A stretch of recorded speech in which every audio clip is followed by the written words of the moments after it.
Урматтуу мусулман бир тууганым, хадистерде келген кээ бир зикирлер бар. Пайгамбарыбыз саллаллаху алейхи ва саллям тастыкталган хадистеринде айткан. Кыскача болгон зикирлер, бирок сооптору ушунчалык чоң. Аябай чоң сооптор айтылган. Мисалы пайгамбарыбыз саллаллаху алейхи ва саллям ошол зикирлердин бирин баяндап туруп айтат. Имам Муслим рахимахулла чыгарган хадисте айтат: Ахаббул калами илаллахи арба. Сөздөрдүн Аллахка эң сүйкүмдүүсү төртөө деген. Башкача айтканда, Аллах Таалага жага турган, сүйкүмдүү болгон 4 зикир бар деп атат да. 4 сөз. Кыскача. Ошол 4 зикир: Субханалла, валхамдулилла экинчиси, үчүнчүсү валлаху ва ла илаха иллаллах, валлаху акбар. Кыскача караңыз. Бирок Аллах Таалага ушунчалык сүйкүмдүү деп атат да. Сөздөрдүн эң жагымдуусу деп атат.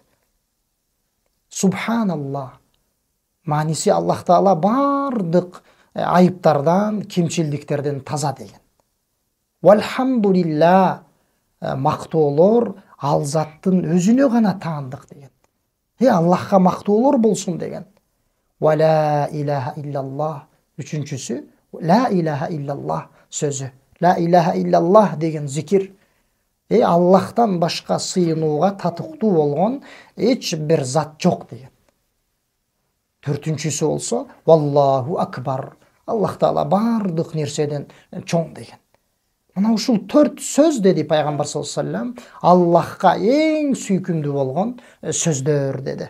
Демек, мусулман бир тууганым, ушундай кыскача болгон зикирлерден дагы биз өзүбүздү куржарак калтырбашыбыз керек да. Оңой, кайсыл жерде болбой эле айтып кете берели. Жолдо болобу, машинеде болобу, светофордо бир күтүп турабызбы, же бирөөнү күтүп турабызбы, же бир жерде ойлонуп туруп калдыкпы, ушул сөздөрдү көбөйтө беришибиз керек.